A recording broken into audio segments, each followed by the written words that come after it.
तर बऱ्याच वेळा आपल्याला एपिलेप्सी किंवा फेफर किंवा मिरगी येणं जे झटके वाटतात ते की बऱ्याच वेळेस मोठा झटका येणं वगैरे असतं, पण कित्येक वेळा मेंदूच्या जर कधी छोट्याशा भागातून जर फेफर सुरू झाले, समजा टेम्पोरल लोब म्हणून एक असतं, कानाखालची भाग असतो मेंदूचा, तिथं जर सुरू झाले तर प्रत्येक वेळा फक्त मतिभ्रंश होणे किंवा विसरल्यासारखं होणं हे सुद्धा फिट्सची लक्षणं असू शकतात.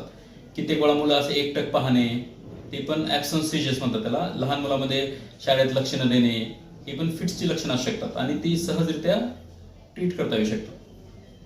तर फिट्स येणं म्हणजे नेहमीच मोठं झटका येणं असं नसतं, कधी कधी छोटे झटके सुद्धा फिट्स असू शकतात. म्हणजे त्याच्याकडं लक्ष देऊन जर मुलामध्ये काही वेगळं दिसलं तर डॉक्टरांशी संपर्क साधणं महत्त्वाचं आहे. कित्येकांना फक्त तापेमध्ये झटके येतात. तापेमध्ये झटके एका वयापर्यंत येत असतात, एक 6 वर्षाच्या वयापर्यंत येत असतात. तशा रुग्णांना, तशा लहान मुलांना कायमस्वरूपी ट्रीटमेंटची गरज नसते. जेव्हा ताप येईल तेव्हा तापेचा इलाज करणे आणि एक क्लोबॅझाम नावाची गोळी असते, 4-5 दिवस देणे, त्याच्यानं होऊन जातं.